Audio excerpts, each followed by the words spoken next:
Hello guys, welcome to the another lecture series on electric potential and capacitors.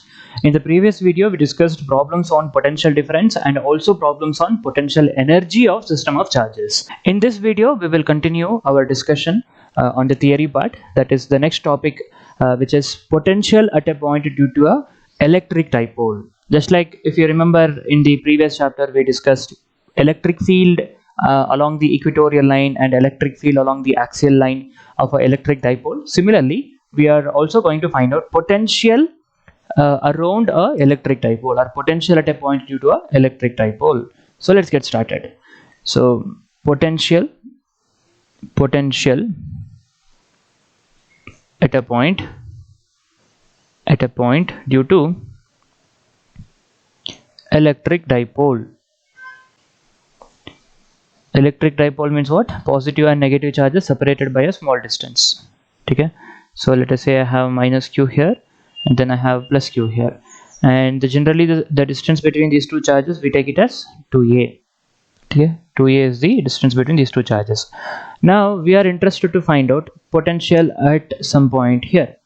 Okay, let us say that point is at a distance of say r from the center of the dipole. Let us say that point P is at a distance of r. Alright, now similarly let us also say that the point P is at a distance of r1 from this negative charge, minus q, that's at a distance of r1, and also the point P is at a distance of r2 from this positive charge. Alright, so this is r here and this is r2. Alright, now we know in the last class we discussed potential at a point due to a positive charge. Potential at this point is positive, and potential at the same point due to this negative charge is negative, right? So now what we're going to do is total potential at point P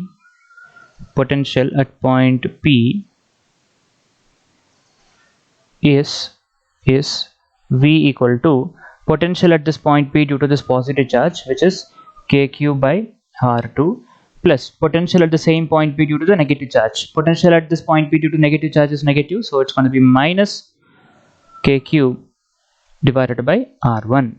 So which is basically, if you take kq common from this, it will be 1 by r1, 1 by r2 minus 1 by r1.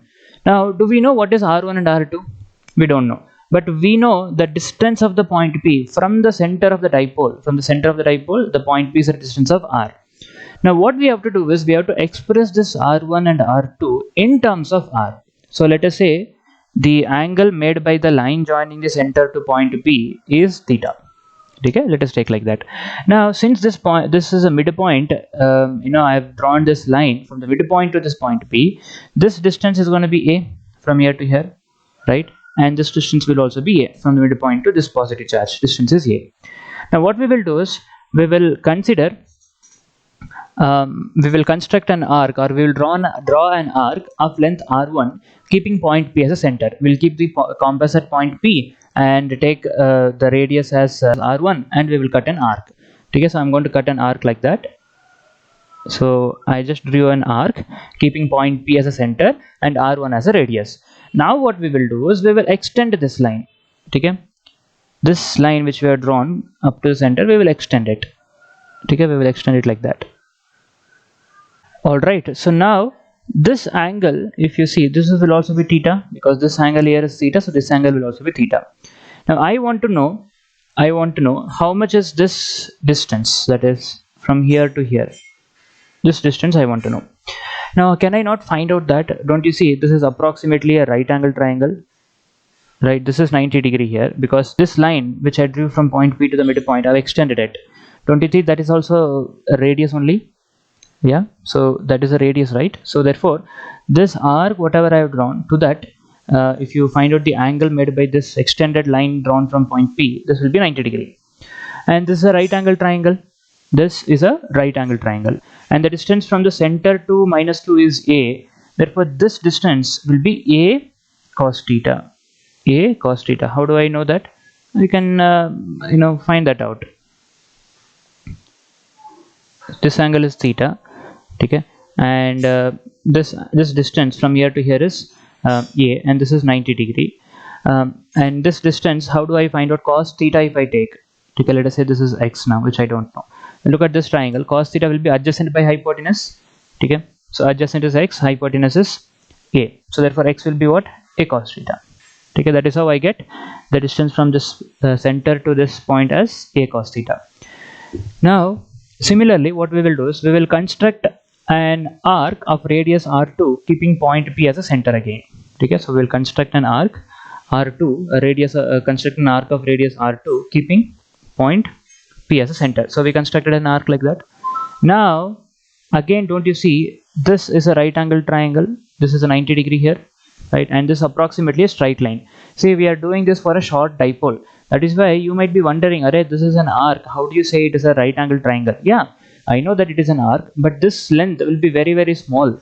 So approximately the arc can be treated as a straight line because we are doing this for a short dipole, okay. A will be very, very small, and r will be much greater compared to a, okay. So therefore again, if you look at this triangle, the small triangle here, this is a and this is theta, this length from here to here will be a cos theta, that length from there to there will be a cos theta. Again the same reason, this angle is theta, this is adjacent, this is hypotenuse, adjacent by hypotenuse is cos theta, therefore your adjacent is going to be a cos theta, as simple as that, okay. So now from this diagram, can we not say that r1 is nothing but the distance from the center to point p, that is r, plus this distance a cos theta, r1, look at this very carefully, r1 can be written as distance from point p to the center, which is nothing but r, okay. Maybe I'll write the other side, this is r, distance from point p to center is r, then the additional distance from here to here is a cos theta. So r1 can be written as, from the diagram we can write r1 as r plus a cos theta, okay. And what can I write r2 as? Look at this very carefully again, r2, the distance from this point p to this positive charge is r2, and that will be same as distance from point p to this point, okay. Now that r2 can be written as total distance from point p to the center, which is r, minus this distance, right, which is a cos theta, okay. So therefore r2 will become r minus a cos theta, okay. Now I will substitute this r1 and r2 back in this equation. So therefore what do I get? The potential at that point p as kq into 1 by r2 is what? R minus a cos theta, okay, minus what is r1? R1 is r plus a cos theta, all right. And now if you simplify this, what do I get? Kq into, take LCM and simplify it, it will be r plus a cos theta minus r minus a cos theta whole divided by r minus a cos theta into r plus a cos theta in the denominator, r minus a cos theta multiplied by r plus a cos theta, all right. And now if you take this minus sign inside the bracket, it will become minus r plus a cos theta. So plus r minus r will get cancelled, so what do we get? It will be just 2a cos theta whole divided by, in the denominator again if you look very carefully, this is nothing but a minus b into a plus b form, so I can write that as a square minus b square. So in this case it will be r squared minus a square cos square theta, all right. Now since I already said it is a very short dipole, a will be very, very small compared to r, therefore r square minus a square cos square theta will approximately be equal to r square itself. Remember this, very important, since a is very, very less compared to r square minus a square cos square theta is approximately equal to r square itself, okay. So therefore what do I get the potential as? kq into in the numerator 2a cos theta I'll write as it is, in the denominator r square minus a square cos square theta. See, as I said, r is very greater than a. We can maybe you can think like this. Let us say r is 100 and a is 1. So 100 square will become what? 10,000. Okay, minus a is 1. 1 square is 1 only. So 10,000 minus 1, 9,999, approximately 10,000 only, no? So therefore r square minus a square cos square theta is approximately equal to r square itself. Okay, so that is the reason we are neglecting a square cos square theta here. So therefore in the denominator it will be just r square. All right, so then what do we get? Can I write, look at this very carefully, k into q into 2a. Remember what is q into 2a? Electric dipole moment, product of magnitude of one of the charge and the distance between them. Q into 2a is electric dipole moment. So this q into 2a, I'm going to write it as p. Remaining thing is what? Cos theta divided by r square. So to remember it easily, let us write this. Potential at any distance r from the center of the dipole is pk cos theta divided by r square. So this is easy to remember. You remember the movie PK, just that's it. PK cos theta by r square, over, right? So electrical field along the axial line is 2pk by x cube, and electrical field along the equatorial line is pk by x cube. There the distance q was there, here we have distance square. Okay, that's the difference. And here you have cos theta term extra. Now let's come back here. Now again, this is a 5 marks derivation for your board.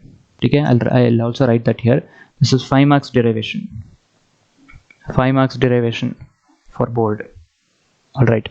Now again, as I've already told, whenever you are doing any derivation, you will have to write a small explanation about the diagram. So what explanation do you think we can write for this diagram? Very simple. Consider a electric dipole of dipole moment p. P is a dipole moment which is q into 2a as shown in the figure.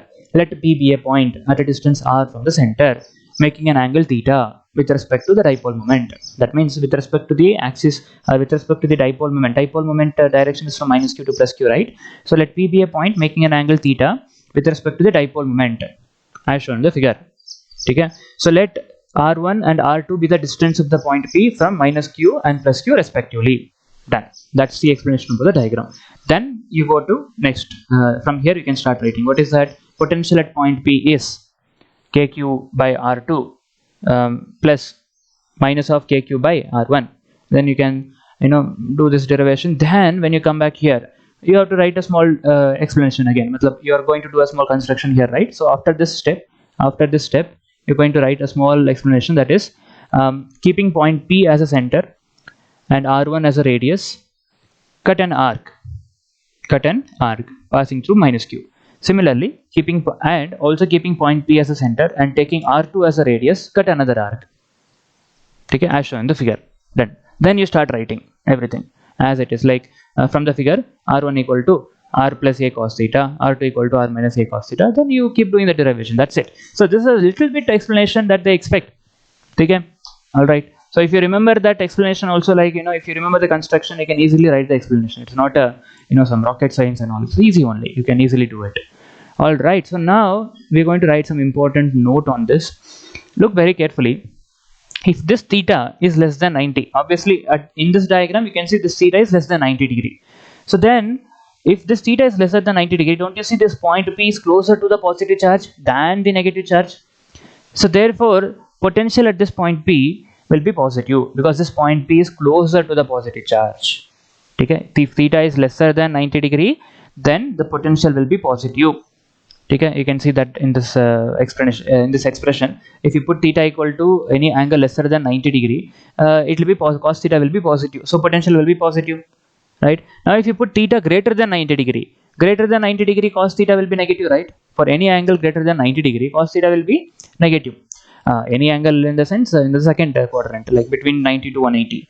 Okay, so theta will be negative, cos theta will be negative, not theta. So now if this point P is somewhere here, then this theta will be greater than 90 degree. So if I have this point P here, then that point P is closer to this negative charge than the positive charge. So therefore potential at this point P will be negative. Easy to understand.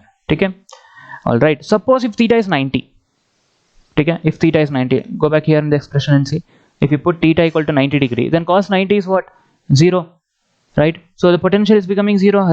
How potential is becoming zero? Yes, it is, right? Because if theta is 90, it means you are on the on the equatorial line, right?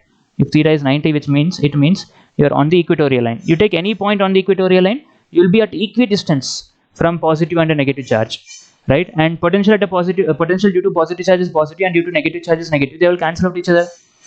Here, since potential is a scalar quantity, you can directly add them. There is no need of finding any resultant and all. Okay, so the potentials due to positive charge and negative charge will cancel out each other. All right.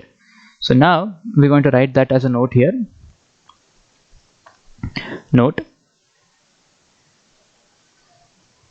First thing is, if theta is less than 90 degree, then potential is positive.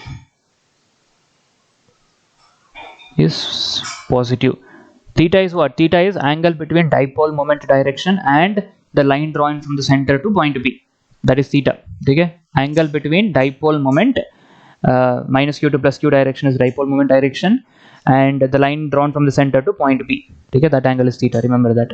And if theta is greater than 90 degree, then potential is negative. Potential is negative. And if theta equal to 90 degree, then potential is zero. Then potential is zero. Okay. All right. So that's all is about electric potential at a point due to electric dipole. Okay. Very important derivation, and varieties of problems also will be asked on this. Okay. So now we will move on to second important derivation, that is potential at a point due to a sphere carrying a charge. Okay. Potential outside the sphere, on the surface of the sphere, inside the sphere carrying a charge. We will discuss how much will be the potential. So potential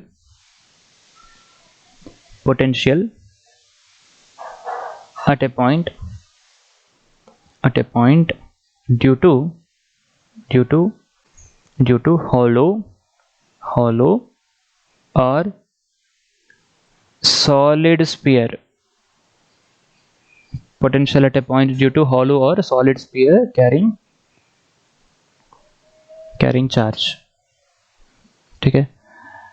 All right.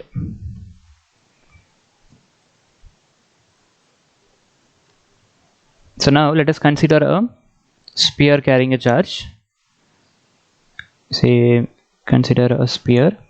It may be hollow or a solid, it doesn't matter. Okay. And the radius of the sphere is say capital R, and let us say it is carrying a charge. So charge will always be present on the surface of the conductor. Okay. So the charge will always be present on the surface of the conductor. Let us say the charge is Q.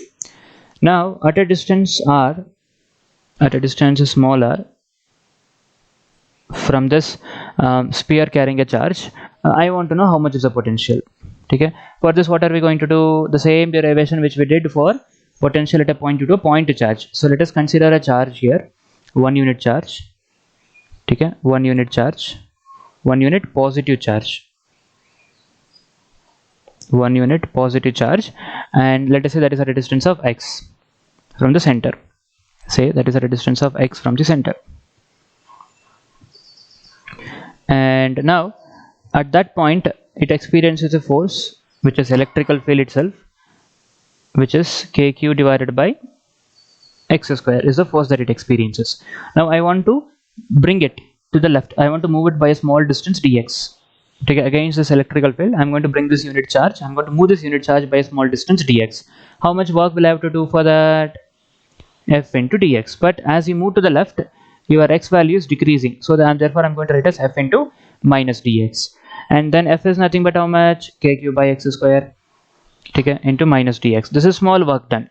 Now I want to know total work done to move this charge from infinity to a point here to a point P, which is a distance of r. So therefore what I should do, I should integrate. Okay, we have done the same derivation, exactly did to same derivation we have done in the first class of this chapter. I will also leave the link in the description. You know that I've been telling that you can go back and watch those videos there. Okay, so I'm not getting in detailed derivation of this. Next step only I'll be writing the answer. You can see that. So I need to know how much work I have done to bring this unit charge from infinity to this point P. This point P is at a distance of r, and at infinity the potential we take it as 0, and at a distance r, let us say the potential is V. So in the next step, what do I get? And you integrate and substitute the limit, you will get the potential as kq divided by small r. Okay, I'm not doing the derivation again. Please refer that previous video, the first video of this chapter. Okay, you can go and find that in the playlist. There I have done the derivation. Okay, same simplification I have done. Okay, all right. So now I know potential at a point P at a distance r from the center of the sphere carrying a charge q is kq by r. So this is potential outside the sphere. Maybe I can write as potential outside. Potential outside. Now potential on the surface. Potential on the surface. Potential on the surface of sphere. So now you want to know how much work you will have to do to take a unit charge from infinity up to on the surface of the sphere. So when you are moving from infinity to on the surface of the sphere, small r will become equal to capital R. If this point P is on the surface of the sphere, what will happen to small r? Small r will be equal to capital R. So all that you have to do is just replace small r by a capital R. Okay. So on the sphere, I'll write here on the surface of sphere, on the surface of a sphere, small r will become equal to capital R. So therefore, potential on the surface is gonna be kq divided by capital R. Kq divided by capital R. Okay. So now we know potential outside the surface of the sphere. Our potential outside the sphere is known to us. Potential on the surface of the sphere is known to us. Now let us move inside and see what will be the potential inside the sphere. Okay. Whether it is a solid or a hollow doesn't matter. We're going to find out how much will be the potential inside the sphere. Potential inside the sphere. Potential inside the sphere. All right. Now let me draw the sphere carrying a charge again.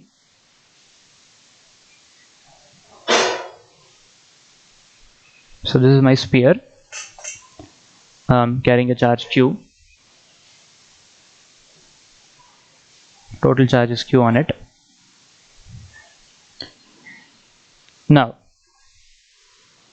I want to find out potential somewhere here. Okay, inside at a distance r, inside the small r is lesser than capital R. Capital R is the radius of this sphere. Okay, so now I want to know how much work I have to do to bring a unit charge. Let's say this is infinity. 1 unit charge is here. Okay, 1 unit positive charge. I want to know how much work I will have to do to bring this unit charge from infinity till inside the sphere. Now I know how much work I will have to do to bring this unit charge from infinity onto the surface. Onto the surface, how much work I will have to do? Kq by capital R. We just did here, no? Work done to bring unit charge from infinity up till onto the surface. The potential is kq by r. Now to move inside, let's see whether we'll have to do any work or not. Now when I reach the surface, then to move further inside, I don't have to do any work. Why? Because there is no electrical field inside the sphere carrying a charge. Remember in the first chapter, I think the last third video we discussed this. Electrical field inside a conductor is always 0. So here electrical field inside is 0. So I don't have to do any work, right? See, I am doing work against the electrical field. If electrical field itself is not there, then to move further inside I don't have to do any work. Okay. So that, but I have done work up till on the surface. To move unit charge from infinity onto the surface I have done work, but to move further inside the sphere I don't have to do any work. That means potential inside is same as potential on the surface of the sphere. Why on the surface of the sphere? Array, I'm not doing any work to move further inside. You might ask like that, but I have done a work, no, to move this unit charge from infinity onto the surface. That energy is there, na? That much energy that I've spent, right? That is potential at that on the surface of the sphere, right? And that remains like that only, right? To move further inside I'm not doing any extra work, but to move onto the surface I have done work. So therefore potential everywhere inside the sphere is same as potential on the surface of the sphere. Okay, very important. So now we're going to write here, since there is no electrical field, since there is no electrical field inside the conductor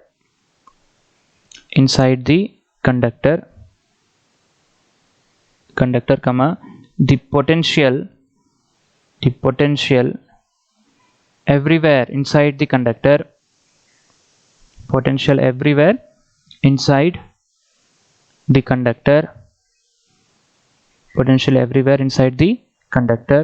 is same as potential on the surface of the conductor. Remember this, potential on the surface of a conductor, very important. Okay, so that means everywhere potential inside will be same as kq by capital R itself, potential on the surface of the conductor. Right, so now we will draw the graph of graph of potential versus distance. Like in the previous chapter we discussed graph of electrical field versus distance. So here graph of potential versus distance. So let us consider a sphere carrying a charge, the same sphere carrying a charge q. The radius of the sphere is r, the charge is q, positive charge. All right, and now let me draw the axis. So this is my distance, and along y-axis I'm taking potential. Okay, and let me draw one vertical line just to indicate that this point from here to here, this distance from the center to this distance is going to be capital R, which is a radius. Okay,